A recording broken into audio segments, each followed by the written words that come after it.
Love lives here.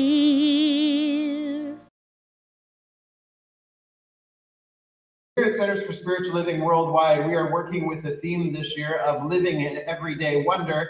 And what that is that's an approach to living each moment, every day, with a sense of wonder, with a sense of awe, with a sense of experiencing the divine, because where do we meet the divine? We meet the divine in every single day. We don't just meet the divine on a meditation cushion. We don't just meet the divine sitting in this room or there at home on Sunday. That's not where we meet the divine in those places too, but that's not the only places where we meet the divine. We meet the divine everywhere, present, everywhere, every moment of every day, because there is only one life, one power, one presence, one spirit, one infinite eternal expressing in, through, and as each one of us.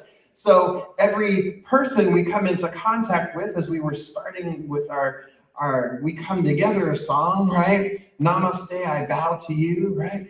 I recognize the God in you. God loves you and I love you too, because all of that is all the one life, the one love expressing itself and sharing itself with other divine individualizations of itself.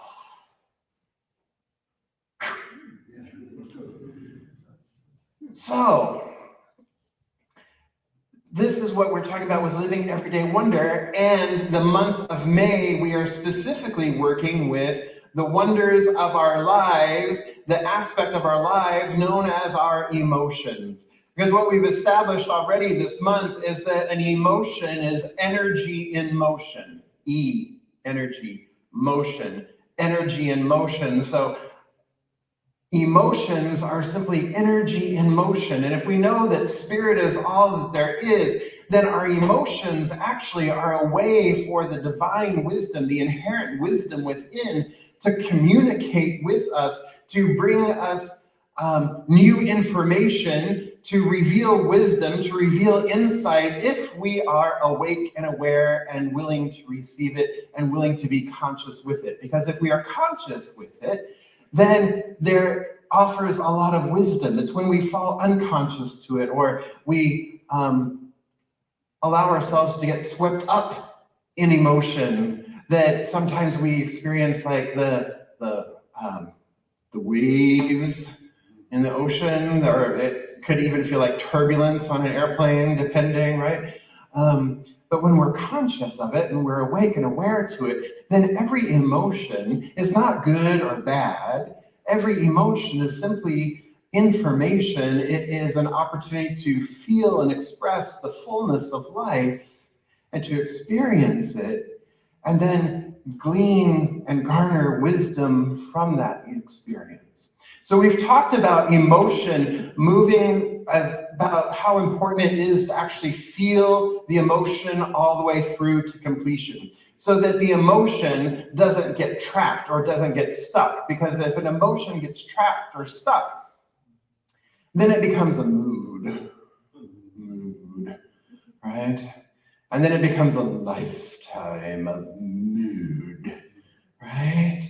And when an emotion gets stuck or gets trapped, gets repressed or gets recycled, then it's like a kink in the hose, and then we lose our ability, or we don't fully experience the full range of emotions, because we're choking one type of emotion off, or we're getting stuck in one form of, or one body of emotion, and we get stuck there, and so then the flow is interrupted. The flow of life is interrupted.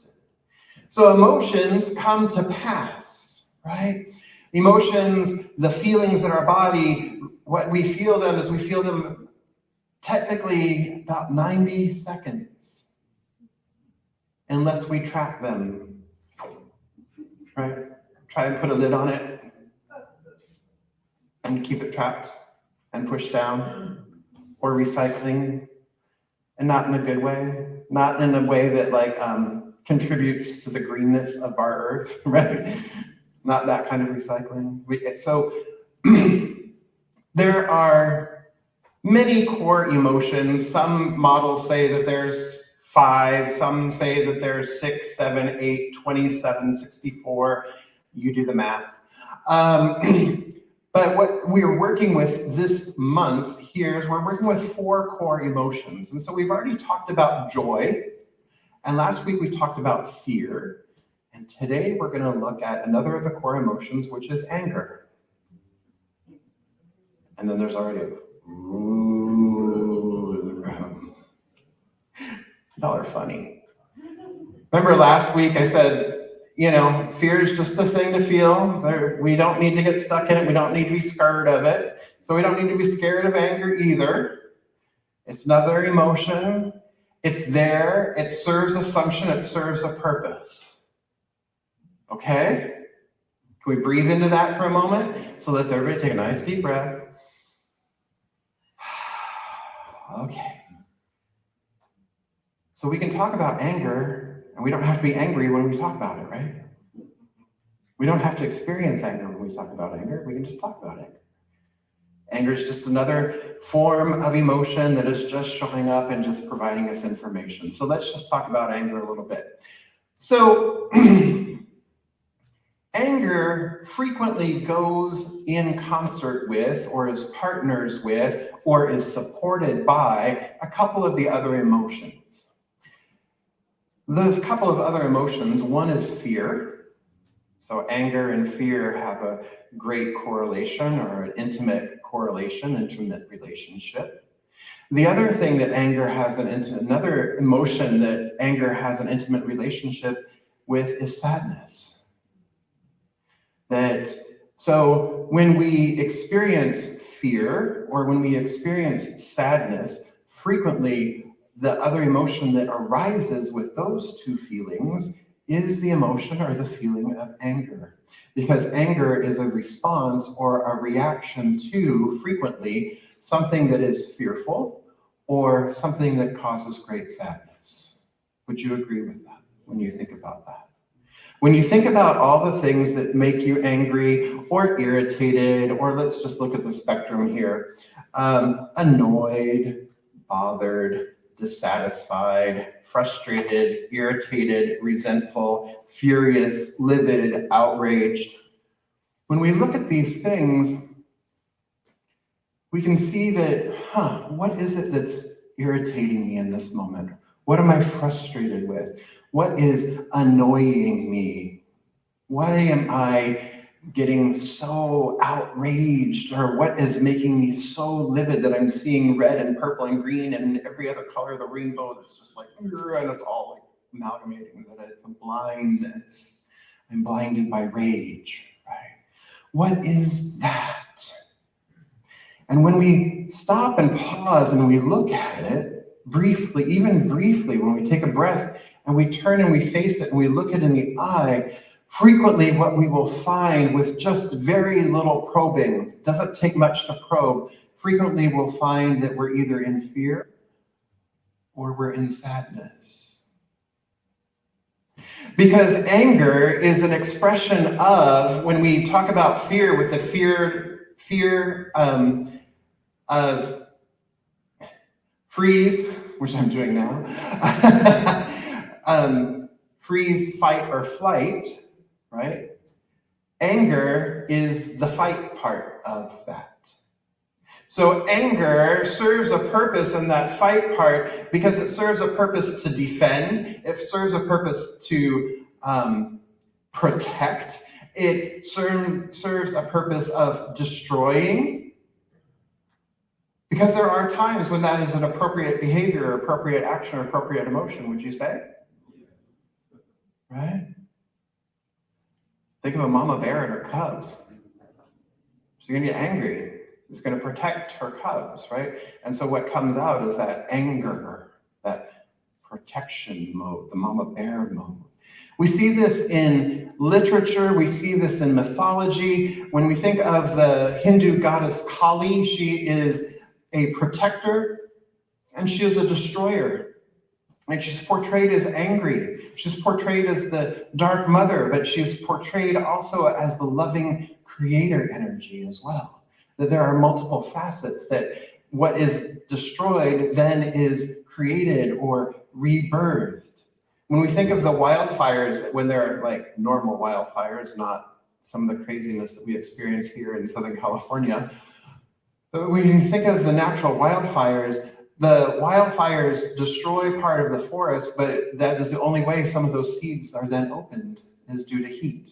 And so then the forest regenerates. When we think of hurricanes and the destruction that they cause, and yet the land renews, life continues to renew. Something is moved out of the way and something new is then brought forth. It is a cyclical pattern of energy.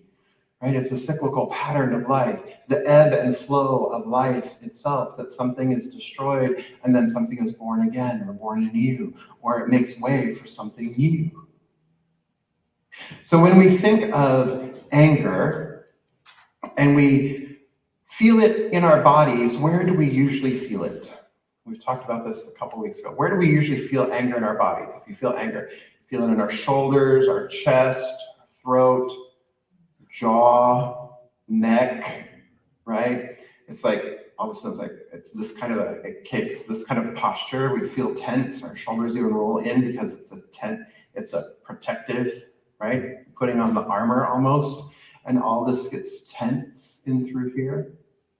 So what we know is that there's mind, body, spirit, right? Or mind, spirit, mind, body. Let's do it that way with the V. The top there, the top of the circle, the above that line there is spirit, the middle line is mind, and the bottom line is body. So when we experience the emotion in our body, we're experiencing it with our mind, and it's an expression of spirit wanting to communicate something higher. So if we approach this from a body, mind, spirit perspective, let's look at the body first. So we're talking about the body here, right? It's all this. So one way we can begin to even shift the energy, remember we were talking about feeling feeling it in your body first and being present with it and breathing. So one of the things we can do when we're all tight in through here is, and I invite you to do this right now with me, go ahead and shrug your shoulders as tight as you can get them. Shrug, shrug, shrug, shrug, shrug, shrug, shrug, shrug, shrug, shrug, shrug, shrug, shrug, tight, tight, tight, tight, tight, tight, tight, and drop them. And do it again. Shrug, shrug, shrug, shrug, shrug, shrug, shrug, shrug, shrug, shrug, shrug, shrug, shrug, and drop them. One more time. Shrug, shrug, shrug, shrug, shrug, shrug, shrug, shrug, shrug, shrug, tight, tight, tight, tight, tight, tight, and drop. How does this feel now in through here, through your shoulders? Releasing it, it's a little bit more relaxed. So part of this is just straight up physiology. Don't you love that? Part of it is straight up physiology, that your muscle has to relax to the same degree of which there was tension caused. So by deliberately causing the tension and then dropping it, your shoulders no longer become part of your earrings, right? Your shoulders are lovely structures, but they're never meant to be worn as earrings. So the more you do this, and you can do this even during your day, and just relax that, and relax some shoulders down. Next thing is move your shoulder blades back and down. Depress your shoulder blades back and down. Feel how this opens in through here. So you're opening your heart chakra, you're opening your heart space. You're opening this space in your chest, just shoulders back and down. And then relax it, and then back and down, and relax, back and down. And if you have problems with frozen shoulder, like I did, this is a really good exercise for that too. So there you go. But this is opening this whole chest area, and so you can feel the elongation and the relaxation through here. And when you notice that when you change your physiology, what happens? Your mind becomes more open as well, right? It's like, all right, my shoulders are down, my chest is open. And so physically, it's also changing the way your brain is responding. And because part of it too is you're just able to get more oxygen. So there's a beautiful physiology, there's this beautiful relationship here that happens that is fluid, that moves back and forth. And as we know that when we change our minds as well, when we then open up and then have more capacity for love, have more capacity for peace, then we experience more love, we experience more peace, we experience more joy as well. So both things work. So you can work it from either direction, yes? Yeah. So having opened, and now we're in a much more receptive position rather than being all tight and closed off and ready to attack or ready to fight in anger, we open and we breathe in. Now we can begin a sacred inquiry. So now we can ask our anger some questions. One of the questions being, what needs are not being met in this moment? What of my needs are not being met?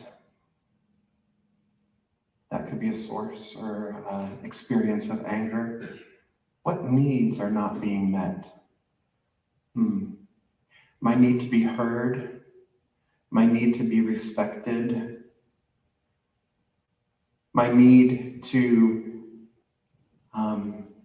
have my friend be present with me, my need for speed. Okay.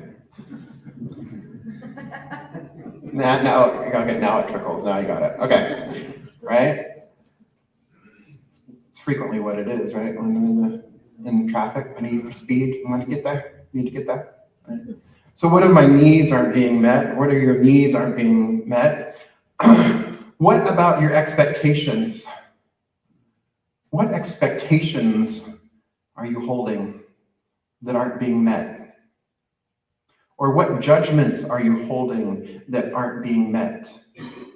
These are questions to explore the anger, because expectations, as is often said in the 12-step movement and the recovery movement, expectations are premeditated resentments.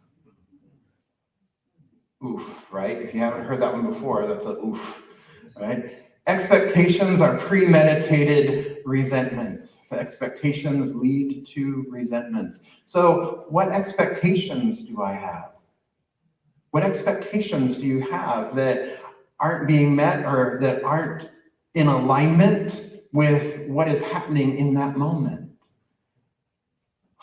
That's another place where it's within, right? What expectations aren't being met? I expect them to be on time. I expect them to honor their word. I expect them to do what they said they were going to do. I expect them to pick their underwear up off the floor. I expect them to turn their homework in on time. I expect, right? And these little expectations may be little irritations, but these little irritations, when recycled or when repressed, because rather than approaching it, because anger is one of those emotions that, oh, you shouldn't really be angry, or oh, right? There's this hesitancy to express anger or be angry or experience anger.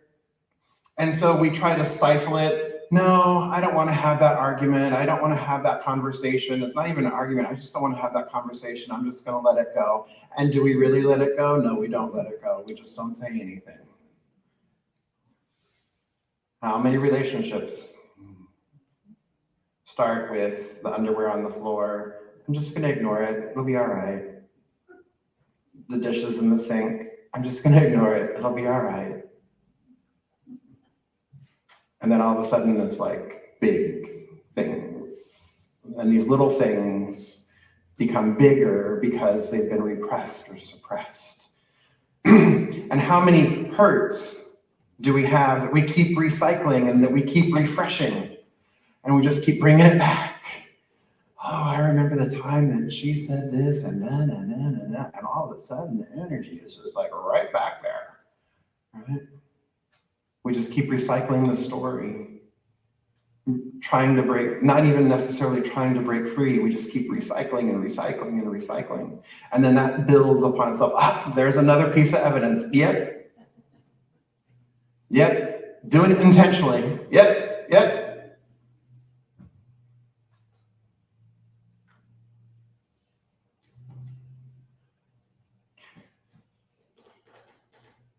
But when we can take a step back and we can look and go within and examine, it's like, okay, but what are my expectations here?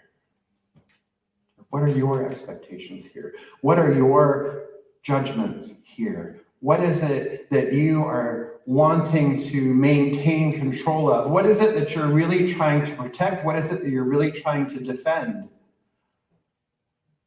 What is that? Because if we're going to move through the 4 stages of spiritual development of consciousness, right? The to me, the by me, the through me, the as me. If we're going to move along this trajectory, then we have to take stock first, because what is the first way of getting out of the to me consciousness? And anger, my beloveds, has a tendency to reside wholeheartedly, fully, and just like gloriously thriving on that to me consciousness. Something outside has done something outside, or someone outside has done something to me. This situation was done to me. I am at the effect of this, and so now I have to defend, now I have to get angry, now I have to protect, right? So it's that to me consciousness. So how do we move from to me to by me? You all know it. We've talked about it a dozen gajillion times. Taking responsibility. Taking responsibility for our lives, taking responsibility for ourselves, taking responsibility for our own part in it. So if there is something that is irritating me, okay, I'm irritated, I feel that I'm irritated, all right. So if I then turn within and take responsibility for what I'm feeling, what I'm experiencing, and then get inquisitive, become curious about it, why am I feeling this? Oh, I had an expectation. Is that expectation real? No. Is this expectation something that I would prefer, that it's actually a preference? Yes. Is this expectation a projection that I think everybody should do it my way? Absolutely. Okay, then. Yeah, I'm irritated, and now I've gotten to the source of it. So now I can change it. And I can have compassion for myself, and compassion for the other person, or compassion for the situation. We've talked about it so many years now, and I'll bring it up again. Remember, there's unskilled behavior that we want to separate from the individual. The individual is not the behavior. Who do we know the individual to be? This is part of what we're called to as practitioners. We're called to see through the appearances, to see through the behavior, and see past that to the light of the one, the light of life, the oneness, the allness, the wholeness, and the fullness that is one, expressing that it's individualized. It may be piled on with a bunch of unskilled behavior, but at the very core, at the very essence, is spirit, is love, is life, is the one. That's at the very core. That's at the very heart.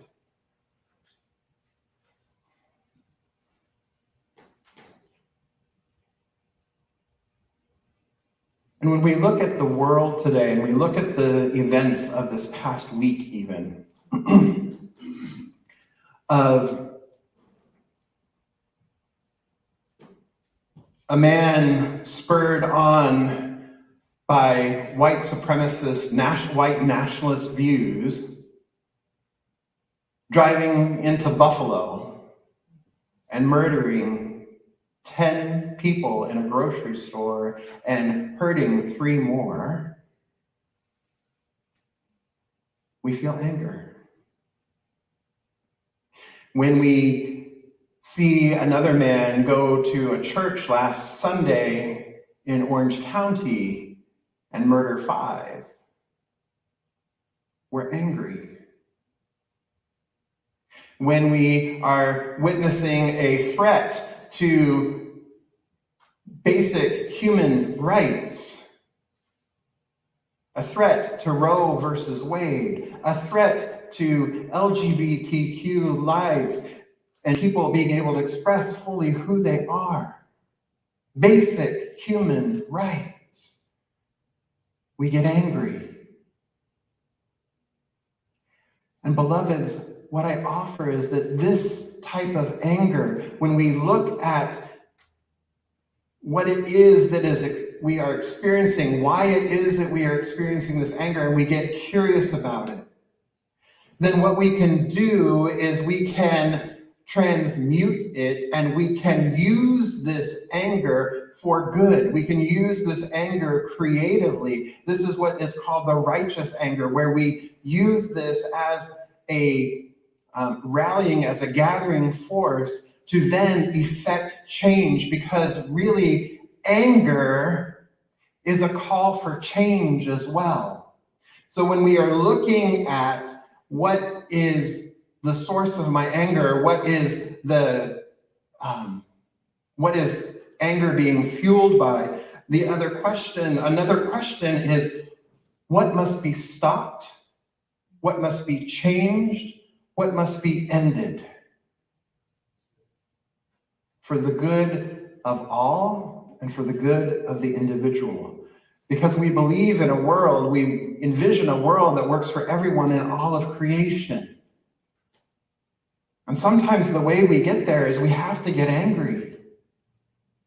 But then we get to channel that anger to then advocate for what it is that we wish to see in the world, standing for something.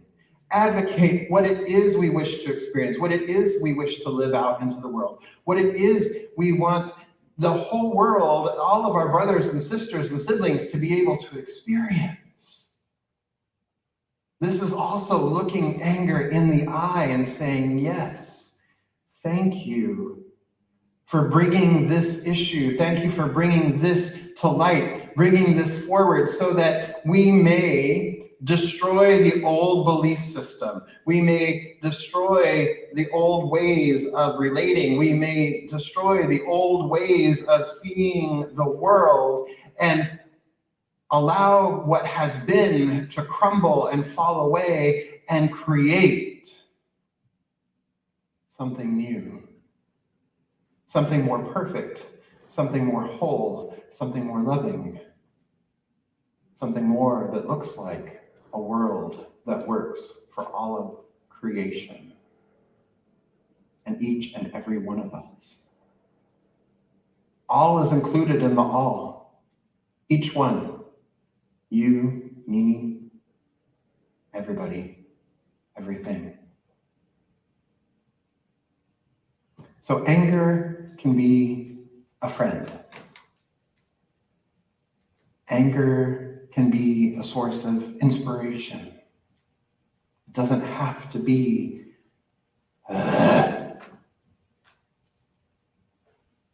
right?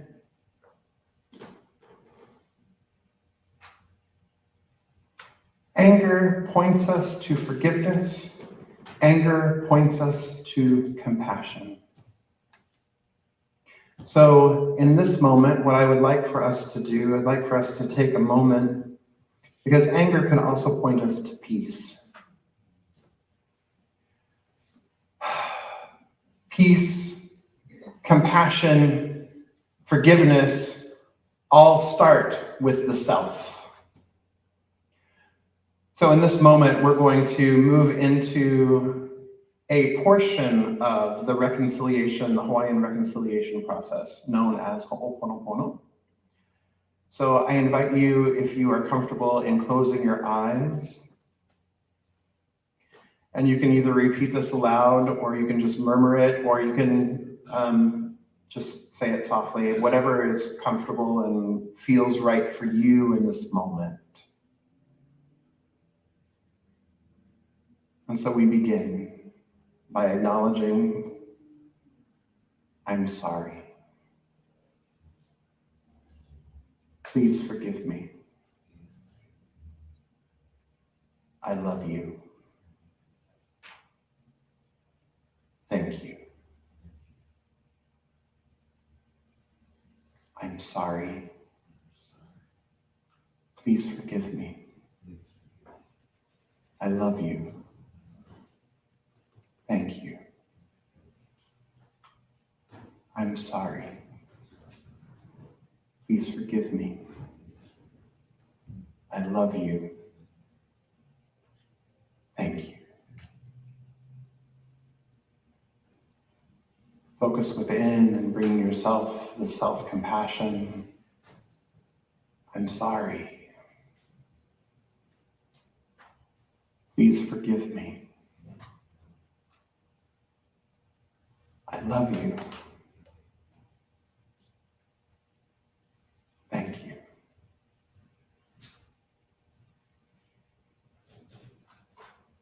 Moving it out a little further to the beloveds in your life. I'm sorry. Please forgive me. I love you. Thank you.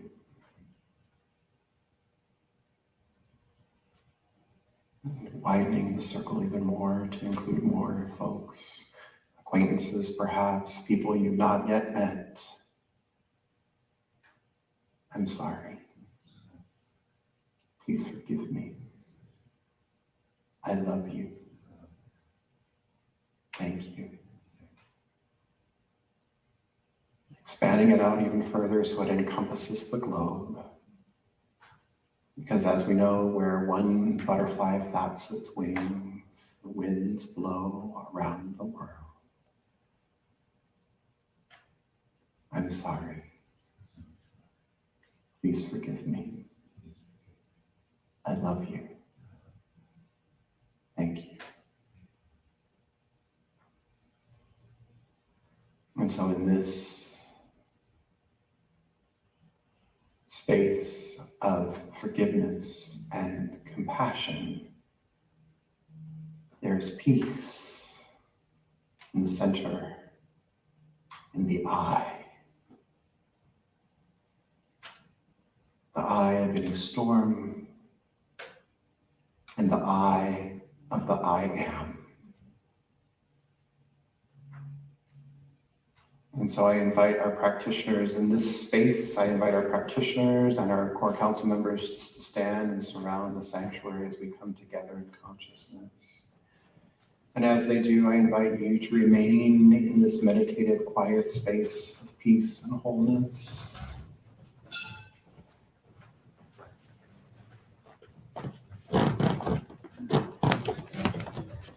And so I recognize right here and right now that there is just one power, one presence, one infinite, eternal that is all, through all, as all. It is the divine, infinite love, life, peace, harmony, joy, equanimity, and poise. It is the order, the balance that is life itself. It is forever creating and expressing itself in new and glorious ways. It is forever making itself new, experiencing itself. And so what I know is that because there is only this one life, there is only this one love, I know that I am one with it. That it is the very essence of who I am, that right where I am, the power and the presence of life is, that right where I am, the power and the presence of love is, that right where I am, peace, the peace that passes all understanding is, equanimity is. This is the very truth of my being because I am one with spirit, inseparable from it. I am an individualized, the divine individualized impartation, emanation of this one life. And as I know that this is true of me, I know that this is true of all of life, of all of creation, of each one gathered here this day. Each one is a spot. Each one is a place. Each one is an expression, an individualization of peace and equanimity, of harmony, of love. And so I speak my word for this beloved community, Riverside Center for Spiritual Living, recognizing that the growth, the transformation happens and occurs from within, that as we turn within to the source of divine wisdom, to the source of life itself, to the source of love itself, that wisdom is revealed, that compassion is revealed, that love is revealed. And it is this love, this compassion, this peace, this equanimity that pours forth from each one of us out into the larger community, out into our community of acquaintances, our community of family, our community of beloveds. our community of the planet. For truly, we are all one. And so I recognize that this anger that we may experience from time to time is a friend, is a guide, is offering up deep wisdom for us to investigate, for us to look at, for us to explore. And so I welcome it in the wholeness that it is, in the function that it serves, allowing for a greater expression and a greater understanding of life itself. Allowing for it to be a beacon of change, allowing for it to destroy that which has come to pass, allowing it to return back to the nothingness from which it came so something new may come forth. I recognize the perfection and the wholeness of this rhythm of life, this harmony of the spheres. And I give thanks for it. I give thanks for its gift. And I know that collectively we come forth to birth new life, new ideas, new creations, new experiences, new expressions of the one love, the one life, in a vision of a world that works for everyone and all of creation. It begins with us. We are the instruments of peace, the hands, the hearts, the minds, the bodies, the feet of the divine. We are the vessels of love, the vessels of peace.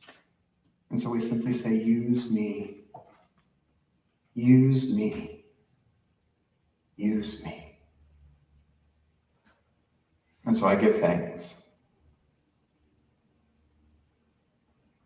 Thanks for life, thanks for love, thanks for peace, thanks for emotions and their wisdom.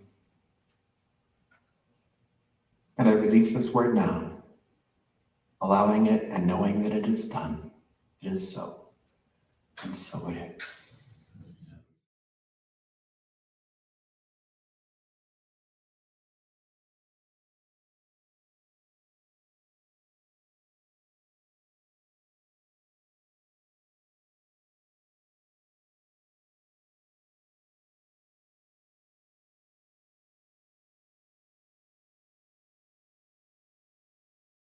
Love